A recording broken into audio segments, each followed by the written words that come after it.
اگر زندگی میں اونچا اڑنا چاہتے ہو تو باز بنو، طوطا نہیں، کیونکہ طوطا بولتا تو بہت ہے مگر اونچا اڑ نہیں سکتا، اور باز بولتا تو بہت کم ہے مگر آسمان کو چھونے کی طاقت رکھتا ہے۔ تو دوستو، آج میں آپ لوگوں کو باز کی مینٹیلٹی کے بارے میں 5 ایسے لیسنز بتاؤں گا جو کہ ہر انسان کو باز سے سیکھنے چاہیے۔ ان 5 لیسنز میں زندگی کی بہت بڑی لرننگ چھپی ہے۔ پہلا لیسن، باز ہمیشہ اکیلے اڑتا ہے اور سب سے اونچا اڑتا ہے۔ باز چڑیا، کوے اور دوسرے چھوٹے پرندوں کے ساتھ کبھی نہیں اڑتا۔ باز یا تو باز کے ساتھ اڑتا ہے یا ہمیشہ اکیلے اڑتا ہے۔ اس سے ہمیں یہ سبق ملتی ہے کہ ہمیں چھوٹے سوچ والے لوگوں سے دور رہنا چاہیے، کیونکہ آپ وہی بنتے ہیں جن کے ساتھ آپ زیادہ رہتے ہیں۔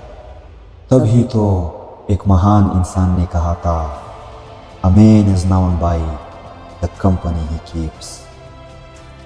دوسرا لیسن، باز کا ویژن بہت کلیئر اور سٹرانگ ہوتا ہے۔ باز اپنے شکار کو 5 کلومیٹر دور سے ہی دیکھ لیتا ہے، اور جب ایک بار باز اپنے شکار کو دیکھ لیتا ہے تو پھر اپنے شکار سے آنکھیں تب تک نہیں ہٹاتا جب تک کہ وہ اسے پکڑ نہ لے۔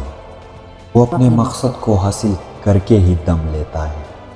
اس سے بھی ہمیں ایک بڑی سبق ملتی ہے کہ اپنے ویژن کو ہمیشہ کلیئر رکھو، اور اسے حاصل کرنے میں پھر چاہے کتنے بھی مشکلیں کیوں نہ آئے، پیچھے مت ہٹو اس باز کی طرح۔ تیسرا لیسن، باز کبھی بھی اپنے شکار کی جسامت اور طاقت کے سامنے ہتھیار نہیں ڈالتا۔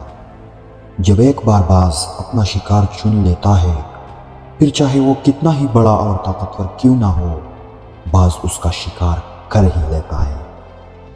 اس سے بھی ہمیں ایک بڑی سبق ملتی ہے کہ چاہے آپ کی زندگی میں کتنی ہی بڑی مشکلیں کیوں نہ ہو، اپنی مشکلوں کے سامنے ہار مت مانو، اپنی مشکلوں کا سامنا کرو ایک باز کی طرح۔ چوتھا لیسن، باز کبھی بھی مرے ہوئے جانوروں کو نہیں کھاتا۔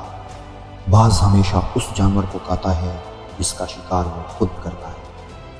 اور اس سے بھی ہمیں ایک بہت بڑی سبق ملتی ہے کہ جو ہمارا پاسٹ ہے وہ مر چکا ہے، تو اپنے اس مرے ہوئے تھاٹس پر دھیان مت دو اور اپنے آنے والے نئے پل اور نئی زندگی پر دھیان دو۔ اپنے پاسٹ کی پرانی یادیں جو تمہیں تنگ کرتی ہے انہیں وہی رہنے دو جہاں ان کی جگہ ہے، اور تمہاری پاسٹ کی جگہ تمہارے پاسٹ میں ہے۔ انہیں پریزنٹ میں آنے مت دو، کیونکہ ایک بار اگر تمہارا پاسٹ تمہارے پریزنٹ میں آ گیا، تمہارا پاسٹ تمہیں کبھی بھی پریزنٹ میں رہنے نہیں دے گا۔ پاسٹ میں تمہارے ساتھ کتنا بھی برا کیوں نہ ہوا ہو، وہ سب یادیں مر چکی ہیں۔ تو اس باز کی طرح سوچو جو کبھی بھی مردہ چیزوں کو نہیں کھاتا۔ پانچواں لیسن، جب طوفان آتا ہے تو باز بہت زیادہ ایکسائٹڈ ہو جاتا ہے۔ جب بارش آتا ہے تو سارے پرندے چھپ جاتے ہیں، لیکن باز کو بہت مزہ آتا ہے۔ جب تیز ہوائیں چلتی ہے تو باز ان ہواؤں کے ذریعے اور تیزی سے اوپر اڑتا ہے، اور اوپر اڑتے اڑتے اتنا اوپر اڑ جاتا ہے کہ بادلوں سے بھی اوپر پہنچ جاتا ہے۔